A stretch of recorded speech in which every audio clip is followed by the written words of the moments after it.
Hello students, I'm Deepak Pandey, faculty at the Gate Coach, and I am with Mr. Sunil Jangir. Today's purpose of this video is to discuss how to overcome the barrier. तो यहाँ पे हम किस barrier की बात कर रहे हैं? We are talking about the barrier that the students are facing. Those students who are preparing for GATE, जो बार बार प्रिपरेशन करके भी हमेशा 500 या 600 या 1000 या उसके ज़्यादा रैंक पर आके अटक जाते हैं. They are stuck in this range. They are not able to cross the barrier and they are not able to enter the creamy range of rank 1 to rank 100.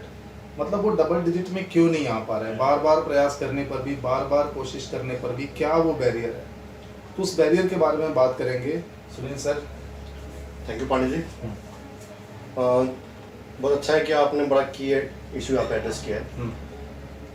पिछले 9 ईयर के मेरे टीचिंग करियर में जितने भी students को मैंने देखा है जिन्होंने 2 बार कोचिंग की है, 3 बार कोचिंग की है, और ऑलमोस्ट आके वही उनका 300 to 1000 के आसपास का जो रैंक है, स्कोर है, वो मेंटेन होता है.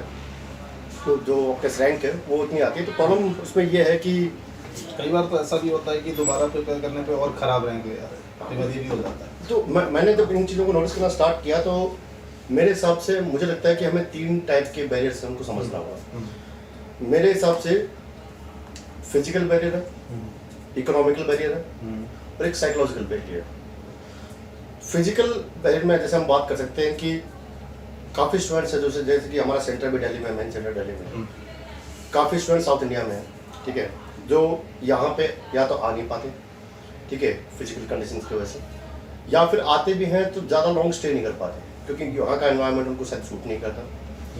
इस वजह से क्या होता है कि वो सेल्फ प्रिपरेशन पे ज़्यादा स्टिक करते हैं. ठीक है, सेल्फ प्रिपरेशन इज गुड, मैं नहीं कह रही सेल्फ प्रिपरेशन अच्छी बात नहीं है, लेकिन प्रॉब्लम ये है कि गेट में काफ़ी ज़्यादा स्टूडेंट्स अपीयर होते हैं तो वो काफ़ी ज़्यादा उनसे लैग करते हैं, उनसे पीछे. वो काफ़ी ज़्यादा ट्रेंड स्टूडेंट अपीयर हो रहे हैं गेट में, है ना, और उन्होंने प्रिपरेशन क्योंकि हर साल कॉम्पिटिशन लगातार बढ़ रहा है. तो वो सेल्फ प्रिपेयर करते हैं तो वो कई ऐसे की पॉइंट्स या फिर कई ऐसे जो की टॉपिक्स हैं उन पे इतना कंसंट्रेट नहीं कर पाते जितना उनको करना चाहिए. पीछे रह जाते हैं. पहला एक फिजिकल बैरियर ये भी है. प्लस जो 3rd ईयर स्टूडेंट है, 4th ईयर स्टूडेंट, जो कॉलेज गोइंग स्टूडेंट्स हैं, उनके साथ में प्रॉब्लम ये है कि वो कॉलेज संभालें या फिर कोचिंग करें.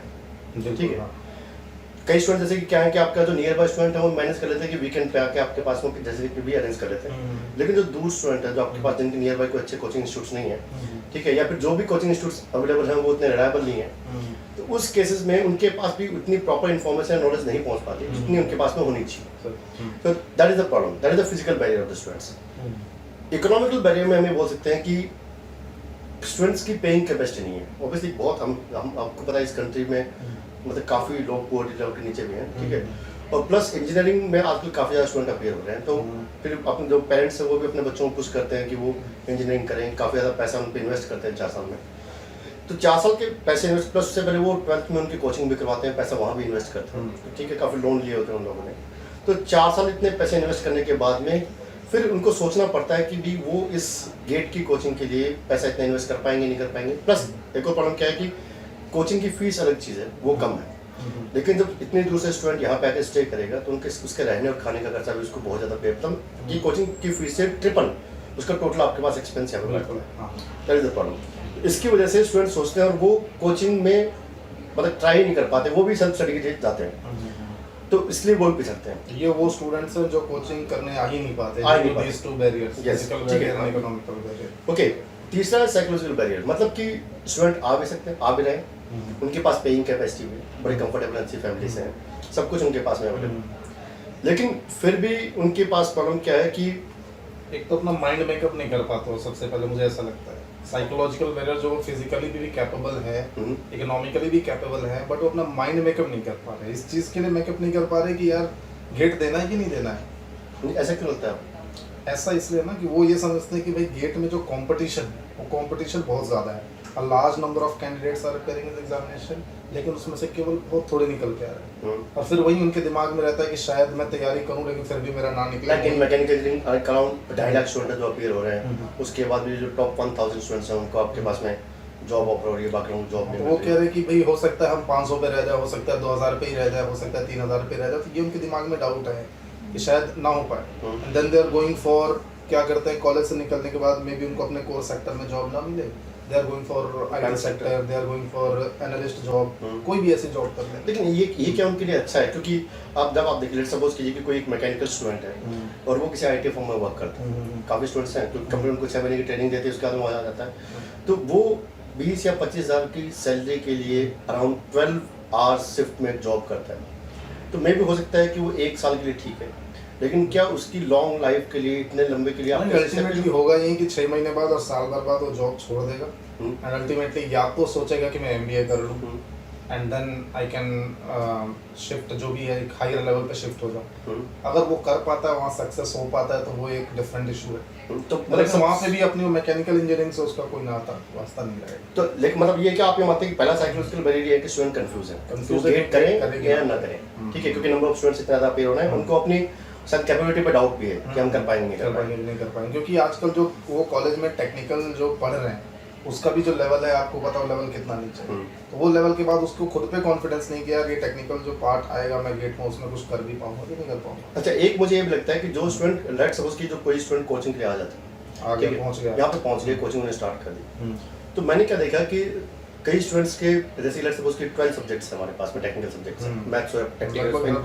12 के आसपास है, तो मोस्टली स्टूडेंट के 3 या 4 सब्जेक्ट ऐसे हैं जो उनके फेवरेट हैं और जहाँ पे जिनमें वो स्टूडेंट बहुत अच्छा है, वो पहले से माइंड मेकअप करके आता है ये मेरा स्ट्रॉन्ग सब्जेक्ट है, थोड़ा उस पे ना उसके फेवरेट बना जाता है, तो वो पूरे साल बार बार उन्हीं को रिवाइज करता है, वो बाकी सब्जेक्ट्स के लिए उनको छोड़ देता है, ठीक है, लेकिन जब गेट का प्रेशर उस पर डेवलप होना स्टार्ट होता है तो वो उन सब्जेक्ट की प्रिपरेशन लास्ट में करने की ट्राई करता है, तो वो ऑब्वियस है कि वो इतना ज़्यादा सिलेबस कवर अप नहीं कर पाता, तो इसकी वजह से क्या होता है कि साइकोलॉजिकली वो प्रेशर में आता है, तो वो गेट के एग्जाम में उन सब्जेक्ट में भी परफॉर्म नहीं कर पाता जो उनका बेस्ट था।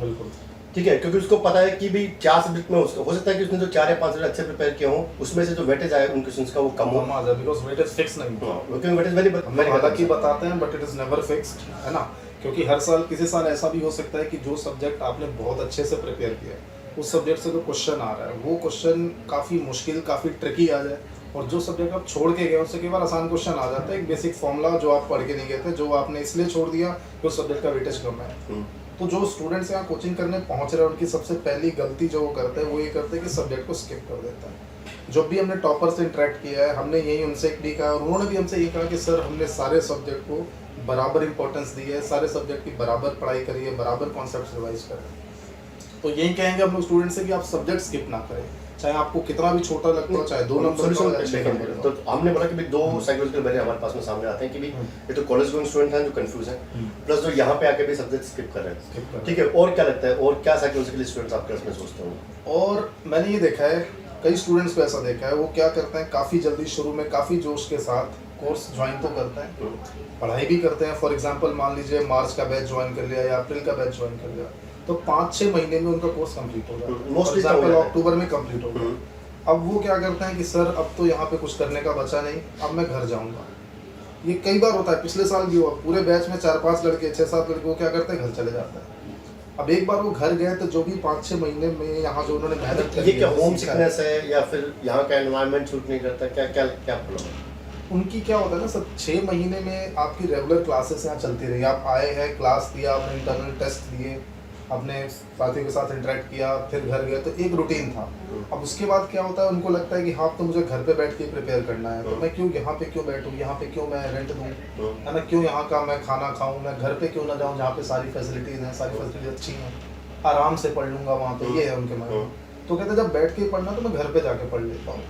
अच्छा कुछ बच्चे ऐसा कर भी लेते हैं, ऐसी बात नहीं, घर जाके मैनेज कर लेते हैं, but most of the 99% student है तो अगर मोस्ट ऑफ द स्टूडेंट्स वो वहाँ जाएंगे उनकी कंटिन्यूटी पहले तो टूट जाएगी, है ना, आज पढ़े कल नहीं पढ़े, कल किसी फैमिली फंक्शन में चले गए, घर पे दूसरे डिस्ट्रैक्शंस भी हैं, दूसरी प्रॉब्लम्स भी हैं, तो पहले तो उनकी कंटिन्यूटी टूट जाती है, वो डिसिप्लिन नहीं रहता, जो डिसिप्लिन वो यहाँ पे मेंटेन कर सकते थे, वो इन्वायरमेंट नहीं रहता, क्योंकि यहाँ पे पूरी भीड़ जो आ रही है सब पढ़ाई कर रहे हैं, सब टेस्ट की बातें कर रहे हैं, सब वैकेंसीज की बातें कर रहे हैं, सब प्रिपरेशंस की बातें कर रहे हैं, आपके वहाँ पे कुछ नहीं रहा, आपको चारों तरफ वहाँ बहुत घर पे क्या बहुत चारों तरफ शांति दिखाई दे रही, तो आपको लगता है हाँ सब कुछ बढ़िया है, तो आप उसी धीरे धीरे वाले पेस में ही चलते रहते हो, जबकि यहाँ पे आपको पता है कि सभी लोग प्रिपेयर कर रहे हैं, यहाँ सभी लोग जूझे हुए उसी में, और यहाँ हर एक बंदा उसी पेस के साथ चल रहा है, आपका पेस वहाँ पे धीमा पड़ जाता है। मींस आप ये कहना चाह रहे हैं कि if you want to become a lawyer then be trained with the lawyer. Exactly, okay, so basically ये साइकोलॉजिकल इश्यूज हमारे पास में हैं।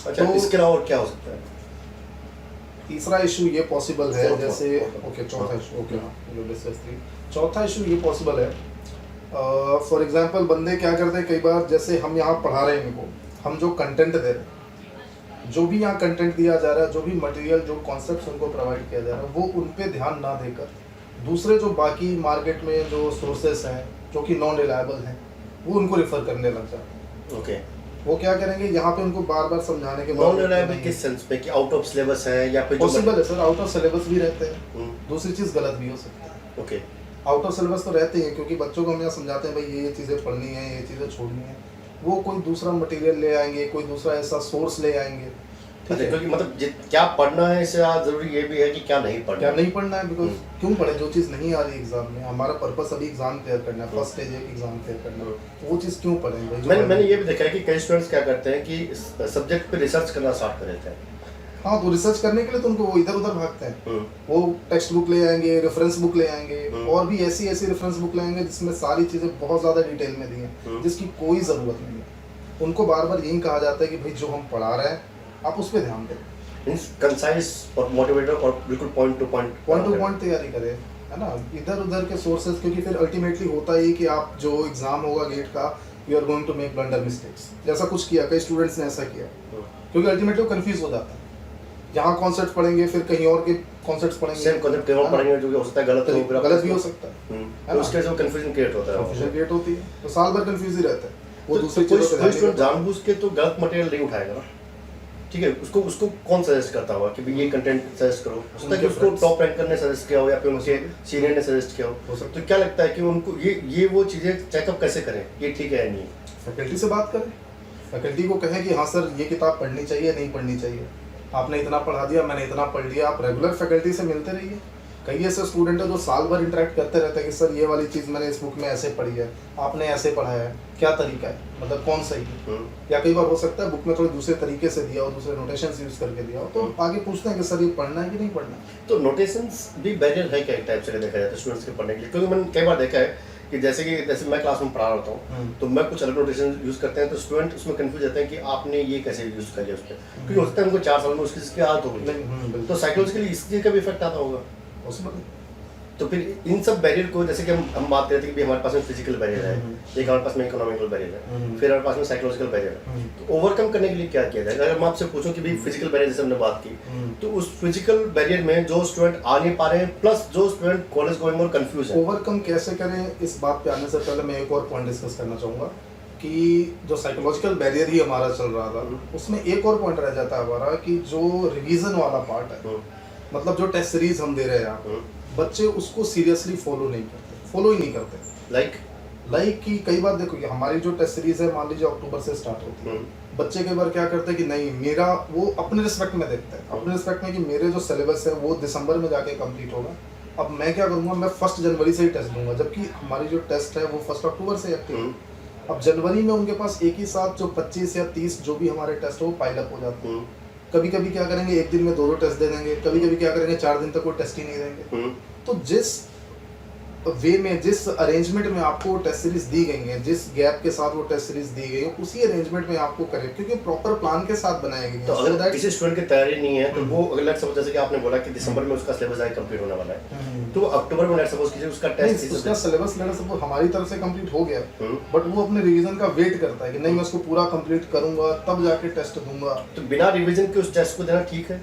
देखिए टेस्ट देना भी एक रिवाइज करने का ही तरीका है ना, तो मेरे ख्याल से जो हमारे सब्जेक्ट वाइज टेस्ट है वो पहले स्टार्ट हो जाते हैं, तो आप उसको देख के उस सब्जेक्ट में उसके कम मार्क्स हैं लेकिन धीरे धीरे करके वो इस चीज को इम्प्रूव कर सकते हैं। बट एक ही साथ अगर आप सारे टेस्ट को मान लीजिए 10 दिन के लिए पाइलअप कर ले तो वो भी तो ठीक नहीं है, हाँ ना। तो इसलिए मतलब ये है कि रेगुलरिटी के साथ टेस्ट दे और सारे टेस्ट दे, क्योंकि कई स्टूडेंट ऐसे हैं जो कहते हैं सर हमने केवल 2 ही टेस्ट दिए थे। मैंने देखा मोस्ट स्टूडेंट क्लास टेस्ट है वो स्किप करते हैं, क्लास टेस्ट स्किप करते हैं। हाँ, क्लास टेस्ट बिल्कुल नहीं स्किप, आप वो आपकी इंटरनल असेसमेंट के लिए कि आपके सब्जेक्ट में कितनी तैयारी है उस समय, क्लास टेस्ट स्किप करना तो बिल्कुल गलत। ओके, फिर अब सोचते हैं कि इन चीज़ों को ओवरकम कैसे कर सकते हैं। तो पहले आते हैं फिजिकल बैरियर पे। तो फिजिकल बैरियर के जो स्टूडेंट्स हैं जो फिजिकली मतलब बाहर है इस चीज़ के लिए, ठीक है, उनके लिए क्या सोल्यूशन है इस चीज़ का? देखिए सबसे पहले हमारी बात हुई थी फिजिकल बैरियर, मतलब कि जो यहाँ तक नहीं आ सकते, तो उनके लिए हमारे पास, मैं सभी से शेयर करना चाहूँगा, कई स्टूडेंट्स ऐसे उनको नहीं पता है, पता ही नहीं कि हाँ ये फैसिलिटीज़ भी है।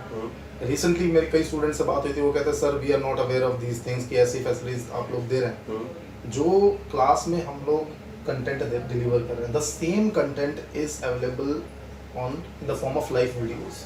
तो अगर आप यहाँ तक नहीं आ पा रहे हैं, you can join the live video programs. जो क्लास में हम पढ़ा रहे हैं, जो क्वेश्चन सॉल्व कर रहे हैं, जो स्टूडेंट रिमोट एरिया में पर्सन है, उसके पास में फैसिलिटी नहीं है इंटरनेट की, internet, yes, internet is required for that live program. तो आई थिंक उसके लिए रिकॉर्डेड जो सीरीज है हमारे पास, एग्जैक्टली, हाँ, अगर आप इंटरनेट अगर एक्सेस नहीं कर पा रहे हैं, तो जो रिकॉर्डेड वीडियो लेक्चर्स हैं, they are available at minimal in the same format with the class. Exactly, हाँ, क्लास लेक्चर्स ही अवेलेबल। इट्स नॉट लाइक कि एक मैं कहीं छोटे से एक विंडो में कहीं कोने में पढ़ा रहा हूँ, वैसा नहीं, क्योंकि क्लास लेक्चर्स की अलग फीलिंग होती है ना। जो क्लास के लेक्चर्स हैं वही रिकॉर्डेड है, लगभग ना के बराबर उनकी प्राइस है। तो जो आप इकोनॉमिकल बैरियर की बात कर रहे थे, वो भी इसमें कवर हो जाता है। कैसे? जो हमारे प्राइसेस हैं, जो ऑफलाइन वीडियो लेक्चर, जो रिकॉर्डेड वीडियो लेक्चर, वो हमारी रेगुलर जो कोर्सेज के प्राइस का आप समझ लीजिए ऐसा कि 1/10 के बराबर है। अच्छा, एक चीज़ हो, जैसे कि आपने बोला कि सपोज कि कोई स्टूडेंट हमारे पास में रिकॉर्डेड लेक्चर लेता है, तो ऑब्वियस है कि सारे लेक्चर समझ के डेफिनेटली उसके डाउट्स होंगे। हाँ, डाउट्स होंगे, ठीक है। तो उन डाउट को सॉल्व हम कैसे कर सकते हैं? डाउट्स को देखिए, एक तो मैं ये कहूँगा कि हमारे द गेट कोच में जो फैकल्टीज़ हैं, they are always available because all of us we are permanent faculties. तो डाउट के लिए वो हमेशा ये कर सकते हैं कि they can call us, they can call the management, पहले अपॉइंटमेंट ले ले, हाफ आवर का, 15 मिनट का, हम फ़ोन पे टेलीफोनिक डिस्कशन से कर सकते हैं। और जो स्टूडेंट्स हैं यहाँ पे, मान लीजिए 300-400 किलोमीटर के रेडियस में ही रह रहे हैं, वो क्या कर सकते हैं कि एग्जाम के 1 महीने पहले आ गए, 1 हफ्ते के लिए यहाँ पे रुक गए, 10 दिन के लिए रुक गए, है ना, एंड 10 दिन में अपने डाउट क्लियर करके चले गए। ये फैसिलिटी भी हम प्रोवाइड करा सकते हैं, लेकिन उसके लिए कोई एक्स्ट्रा चार्जेस नहीं है। एक्स्ट्रा चार्जेस नहीं, वो फ्री ऑफ। बट हाँ, आपको एक बार मैनेजमेंट से बात करके एक बार फैकल्टी का टाइम और अपॉइंटमेंट वगैरह देखना पड़ेगा कि हाँ कब अवेलेबल है, उस हिसाब से आइए। ओके, अब आते हैं साइकोलॉजिकल बैरियर पे। तो पहले हमने बात की थी कि साइकोलॉजिकल बैरियर हमारे पास में जो है वो ये है कि स्टूडेंट्स जो हैं वो कंफ्यूज हैं, ठीक है, गेट दे या ना दे। तो सक्सेस रेट कम है, वो ये सोचते हैं ना, क्योंकि बहुत सारे इंजीनियर्स हैं, सक्सेस रेट कम है। लेकिन अभी तो काफी इंडिया में काफी इंफ्रा पे वर्क चल रहा है, अभी काफी जॉब्स आने वाली हैं, आ भी रही हैं, इस ईयर भी आई हैं, लास्ट ईयर भी आई हैं। और मैं आपका बात एक और तरफ आपकी अटेंशन में देखना चाहूँगा, उस तरफ आप बच्चे नहीं सोचते हैं। हम एकेडमिक्स में अपना करियर जो है बहुत अच्छा बना सकते हैं। बिल्कुल, क्योंकि अगर आप गेट में अच्छा रैंक ले आ रहे हैं, somehow you are not getting a PSU, ठीक है, तो मैं आपसे ये कहूँगा कि आप यही मत समझिए कि PSU ही आपके लिए ड्रीम जॉब है, वहीं पे आपको आपकी सारी सुविधाएं, अच्छी सैलरी वहीं पे मिलेगी। अगर आप देखें, गेट में अच्छी रैंक लाके अगर आप पोस्ट ग्रेजुएशन के लिए जाते हैं, we have IITs, reputed IITs, we have IIC Bangalore, we have NIT Mumbai, we have a lot of institutions. अगर आप वहाँ पोस्ट ग्रेजुएशन करते हैं and you are going for a PhD और you are going for a post doc, हर जगह GATE score का काम है। Even if you are having a decent score, आप बीटेक के बाद डायरेक्ट PhD में हो सकते हो। आई थिंक PhD का स्टाइपेंड भी अच्छा खासा आजकल गवर्नमेंट की स्टाइपेंड भी गवर्नमेंट बढ़ा रही है, बढ़ा चुकी है इनफैक्ट, और बढ़ सकता है कल को। तो फाइनेंशियली भी आपको कोई दिक्कत नहीं है, एंड 4-5 साल 6 साल का जो आपका ये पेशेंस वाला पीरियड है, उसके बाद आप एकेडमिक्स में बहुत अच्छा करियर बना सकते हैं। हमारे यहाँ, हमारी कंट्रीज में जितनी NITs हैं या कई IITs में भी फैकल्टीज की बहुत कमी है। They are recruiting only those contractual faculties, है ना। तो डेफिनेटली कल को आगे जाकर उनके पास फैकल्टीज की पोजीशन, जैसे कि अभी हम लोग टेक्यूब का प्रोग्राम रन कर रहे हैं, जो बैंक ऑफ जो आपका वर्ल्ड बैंक का प्रोजेक्ट है, उसके थ्रू हम अराउंड 150 कॉलेजेस में जाके आपके पास हम गेट की कोचिंग दे रहे हैं, ठीक है। तो गवर्नमेंट ऑफ इंडिया को भी ये बात पता है कि जितने भी आपका टेक्निकल इंस्टीट्यूट्स हैं, ठीक है, वहाँ पे जो लेवल ऑफ इंजीनियरिंग एजुकेशन है वो थोड़ा डाउन हो चुका है, वो उस लेवल का नहीं है कि वहाँ पे वो चीज़ हैंडल कर सकें। बिल्कुल, इसलिए गवर्नमेंट ऑफ इंडिया भी क्वालिटी एजुकेशन को इम्प्रूव करने के लिए टेक्यूब 3 में आपके पास में गेट कोचिंग को प्रेफर कर रही है, और उन्होंने स्पेशली गेट कोच को हायर किया है। इसके अलावा 2-3 इंस्टीट्यूट और जिनको उन्होंने हायर किया है जो गेट के फैकल्टी, जो आपके पास में गेट की कोचिंग प्रोवाइड कर सकें। तो ये चीज़ समझनी चाहिए, क्योंकि अगर गवर्नमेंट इस चीज़ में चाह रही है कि भी क्वालिटी एजुकेशन हो, तो स्टूडेंट को भी इस चीज़ में कंट्रीब्यूट करना चाहिए। आप एकेडमिक्स में जाइए, बिल्कुल, एकेडमिक्स में बहुत अच्छा बेटर करियर है। हम लोग एकेडमिक्स में हमें पता है कि PhD से बेटर, मतलब हम लोग PhD से बेटर करियर एकेडमिक्स में फील करते हैं। बिल्कुल करते हैं, ठीक है। आपको लाइफ आपकी रिलैक्स्ड है, आपकी कोई शिफ्ट्स नहीं है, मतलब आई एम नॉट सेइंग कि आप PSU मत जाइए, but you can think about this side also. आप अच्छी गेट में रैंक ले and then you can go for higher education. आप बाहर जा सकते हैं, बाहर की कंट्रीज में जा सकते हैं for post doc, once you have completed your masters, once you have completed your PhD. Okay, second हमारे पास में हमने इशू किया था कि स्टूडेंट जो है वो सब्जेक्ट स्किप कर देते हैं। हाँ, तो सब्जेक्ट स्किप कर देते हैं। मैं आपसे सभी से यही कहूंगा कि भाई स्किप ना करें। बेटर, क्योंकि हमें नहीं पता कि किस चीज में क्या वेटेज है। वेटेज हम नहीं बता सकते। हम ये बोलते हैं कि मैथ्स और एप्टी का अराउंड 30 मार्क्स का वेटेज है। मैथ्स एप्टी यस, ये पॉइंट फिक्स कर जाता है। हाँ। मैथ्स एप्टी कई बच्चे क्या करते हैं, एप्टी के सर मेरे रैंक बस एप्टी की वजह से मेरा 10 नंबर कम हो। एप्टी को बहुत लाइट ले, बहुत लाइट, मैथ्स को लाइट में लेके चलते हैं, क्योंकि वो सोचते हैं कि लास्ट के 1 मंथ में मैथ्स प्रिपेयर करेंगे, and that is a very wrong thing, क्योंकि मैथ्स और एप्टी में आके आपको 30 मार्क्स देते हैं। 30 marks is the huge number in the GATE बहुत है। आपको मतलब एक क्वालीफाई लगभग क्वालीफाई मार्क्स पहुंचा देगा। तो सब्जेक्ट बिल्कुल भी स्किप ना करें। जितना पढ़ाया जाए, कोई छोटा सब्जेक्ट है उसमें छोटा कंटेंट है, वो छोटा पढ़ के जरूर जाइए। 12 सब्जेक्ट है, you have 1 year almost for preparation, तो सब्जेक्ट स्किप बिल्कुल भी ना करें। चाहे कोई आपका वीक सब्जेक्ट ही हो, आपको कई बार लगता है कि नहीं जो पर्टिकुलर कोई सब्जेक्ट है, थर्मोडायनेमिक्स है, कोई एनी सब्जेक्ट अगर लगता है कि वीक है, कम से कम आप उसमें इतनी तैयारी तो जरूर रखें कि हाँ अगर एवरेज क्वेश्चन आता है, अगर कोई इसको एवरेज स्टूडेंट कर रहा है तो मैं भी करूँगा। एटलीस्ट आप अगर ट्रिकी आ रहा है देन अगर वो टिपिकल है तो फिर सबके लिए टिपिकल है, सभी के लिए टिपिकल है। तो इतनी तैयारी हम जरूर रखें उसमें। मींस आप बेटर है कि आप गेट की प्रिपरेशन इसी हिसाब से करें कि पेपर टफ आएगा। कभी भी पेपर को लाइट मान के उसकी प्रिपरेशन ना करें, क्योंकि पेपर लाइट आएगा तो सबके लिए लाइट आएगा। बिल्कुल ठीक है, अगर पेपर आप टफ लेके पेपर को प्रिपेयर करें तो आपके लिए एडवांटेज है कि अगर टफ पेपर आया तो आप उसमें बेटर डील करेंगे, क्योंकि इजी आया तो हम वैसे डील कर लेंगे। बिल्कुल, इसलिए बेटर है कि हम कोई सब्जेक्ट स्किप ना करें, सभी सब्जेक्ट को आप अपनी तरफ से इक्वल वेटेज देके चलें। आप ये मत डिसाइड कीजिए कि भी इस सब्जेक्ट के इतने मार्क्स ज़्यादा हैं तो मैं इसको पहले कवर अप करता हूँ, इसके इतने कम है तो इसको मैं लास्ट में कवर अप करूँगा। That is wrong thing. Okay, इसके अलावा फिर हमने बात की थी कि कोर्स कंप्लीट होने के बाद ये जो स्टूडेंट घर चले जाते हैं, चले जाते हैं। हाँ, तो मैं ये कहूँगा कि जब आपने 6 महीने अपने 7 महीने यहाँ पे कोर्स कंप्लीशन के लिए दे दिए हैं, हो सकता है आपको यहाँ रहने में थोड़ी मुश्किल हो, खाने पीने को लेकर थोड़ी मुश्किल हो, बट वो चीज़ें एडजस्ट हो सकती हैं। 3-4 महीने की और बात है, आप यहाँ पे रहिए और यहीं के इन्वायरमेंट में तैयारी करिए उस चीज़ को। वो बेटर है, क्योंकि वो ट्रेनिंग आपको चाहिए उसके इसमें। बिल्कुल, वो क्योंकि वो टाइम देखिए 6-7 महीने का जो टाइम है उसमें हमने बच्चे को सिखाया कि भाई ये चीज़ें ऐसे ऐसे हैं, ये सब्जेक्ट ऐसे ऐसे हैं, लेकिन फिर आपको उसको, मैं सभी स्टूडेंट्स को ये कहता हूँ कि यार एक बार तो हमने आपको पढ़ाया है, लेकिन कम से कम 6 बार 5 बार आपको खुद उसी चीज़ को रिवाइज करना है, और वो यहीं पे पॉसिबल है, यहीं पे रह के पॉसिबल है। घर पे जाके कर पाना बहुत मुश्किल हो पाता है। तो अगर आप श्योर है कि हाँ कर ही लेंगे, बिल्कुल कर ही लेंगे, कई बार आप श्योर होते तो भी नहीं कर पाते जाते, है ना, due to some any reasons आप नहीं कर पाते, तो यहाँ ही रुकिए, यहीं पे प्रिपेयर करिए। कई ऐसे बच्चे हैं जो 2 साल यहीं करते हैं, हर बार प्रिपेयर किया फिर घर चले गए, प्रिपेयर किया घर चले गए, और उनके साथ में सेम रिजल्ट रिपीट होता है, और हर चीज़ बार बार रिपीट होती है। तो फिर वो 2 बार सेम रिजल्ट जब रिपीट होता है तो उसका हमने साइकोलॉजिकली वो खुद पर्सन इतना अंडर प्रेशर आता है। मुझे फैमिली का प्रेशर भी होता है, रिलेटिव्स का प्रेशर होता है, बाकी लोग जो उनके साथ के लोग थे वो आगे निकल के उनकी जॉब लग गई है, तो वो प्रेशर भी आपको बिल्डअप होता है। तो बेटर है कि आप लोग इस चीज़ पे ध्यान दें कि जो आपके पास में एक्स्ट्रा टाइम बचता है 1 या 2 मंथ का या फिर 3 मंथ का, उसमें घर ना जाके एटलीस्ट यहाँ पे कुछ कंटेंट है वो प्रैक्टिस करें।